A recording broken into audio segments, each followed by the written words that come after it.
Assalamualaikum and hi everyone. So we continue a new chapter, chapter 9. So for today I only cover 9.1 only. Okay, simple harmonic motion, SHM.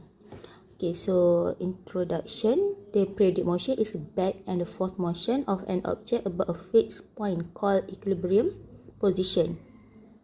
Okay, so ni this one is equilibrium position. So this pail is go back and forth lah. Okay, macam tu. Okay, another example is the oscillation of a block attached to a spring. Okay, motion of a pendulum and vibration of a string musical instrument and so on. Okay, that one is introduction. So what is actually the simple harmonic motion? Okay, simple harmonic motion is a periodic motion without loss of energy. Okay, actually its definition must consist of these 3 points. Okay, to and from motion about an equilibrium position. Okay, acceleration of a body is directly proportional to its displacement from the equilibrium position. Okay, meaning this one is equilibrium position. So this x displacement when we take the pendulum bob to the right. Okay, so we displace its displacement. Okay, acceleration is always directed towards the position.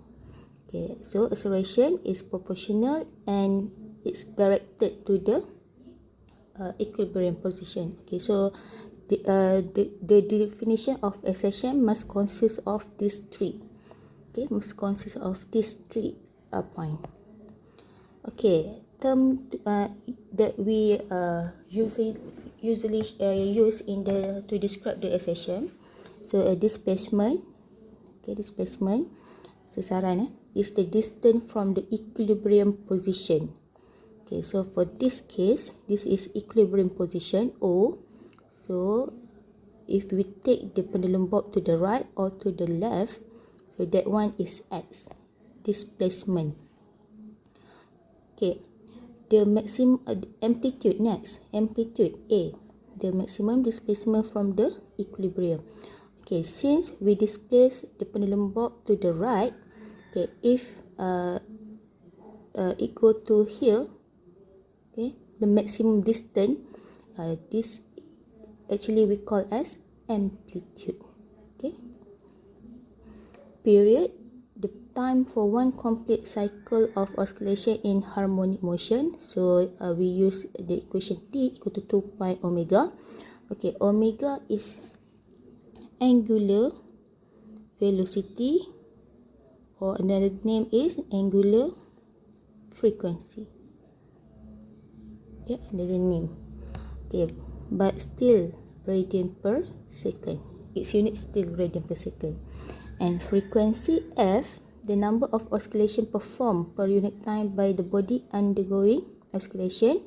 So F equal to 1 over T and its unit is Hertz.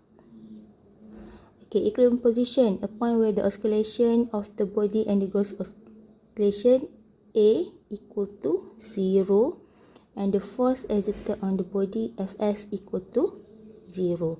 So here acceleration 0, so F equal to ma and F also equal to 0. Okay, restoring force, the force which causes harmonic oscillation. This force is directly proportional to the object displacement from the equilibrium position and in the opposite direction. So Fs equal to negative Kx. Okay, negative meaning it's in opposite direction. Okay, because when we displace the pendulum bob, okay, ada satu force yang nak tarik dia balik towards the equilibrium position, which is we call as restoring force. Okay, so okay, we go to the tutorial. Okay, this is the short note. Okay, definition. Okay, should consist of 3 points that I explained earlier. Okay, and then if we have displacement y, okay, and needed to convert to the velocity v, we need to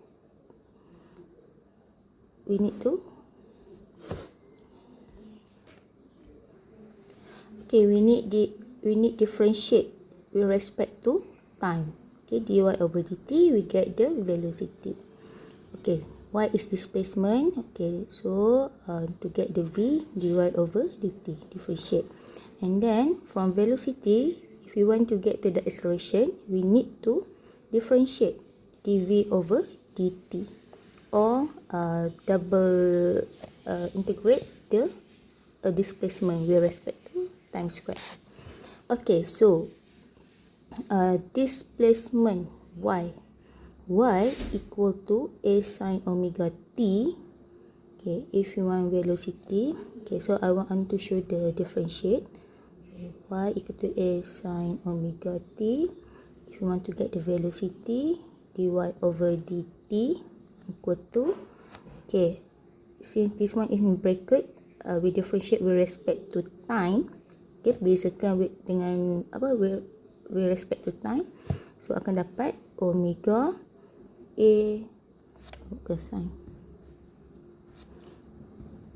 Okay, and then okay, mula-mula kita differentiate in the bracket with respect to time, so kita dapat omega, and then kita differentiate the whole equation, akan dapat a cos omega t. So that's why kat sini aku dapat a omega cos omega t. Okay, next we want to get the acceleration. Kita differentiate dv over dt. Okay, from the equation kita differentiate in the bracket first, so omega. Okay, omega, then kita differentiate cos with respect to time. Okay, bila kita differentiate cos akan dapat negatif. Okay, yang kat luar ni tak ada masalah kan. Okay, kita akan dapat negatif a omega sin omega t. Okay, that's why dapat negatif a omega squared sin omega t. Okay, ni matematik. Okay, boleh refer balik note matematik awak nanti. Okay, so that's why kita dapat velocity kat sini, a omega cos omega t. Okay, and then negative a omega squared sin omega t. Okay, so untuk kinetic energy, since dia adalah half mv squared, so v ni kita substitute the v di sini. Okay, and then k kat sini, careful, spring constant adalah k sama dengan m omega squared, so substitute akan dapat half k a squared cos squared omega t. Okay, sama juga dengan ni mg h adalah sin, so dia substitute dapat sini. Okay, total energy, so for total energy E,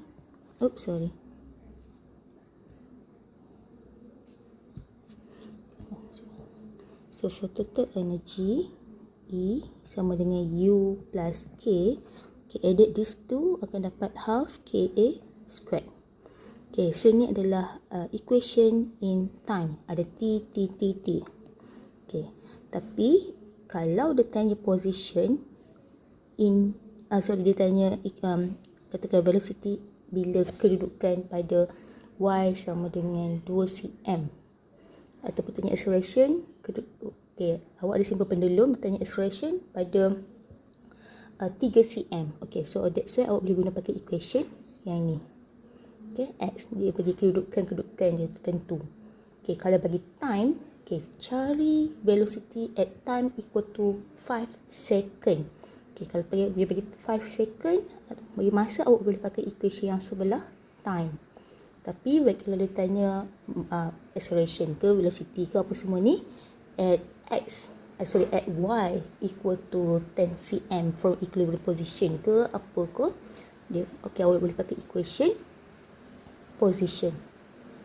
Okay, itu untuk equation ni.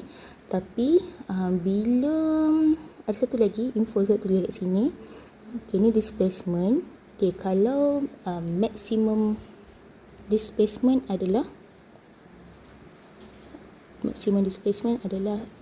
amplitude. Tapi kalau maximum velocity Vmax sama dengan A plus minus A omega. Kalau A max Okay.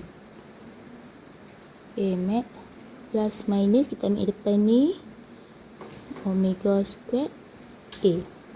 Okay, kenapa kita ambil yang depan ni? Okay. Sebab daripada velocity ni kita ada cos. Okay, cos.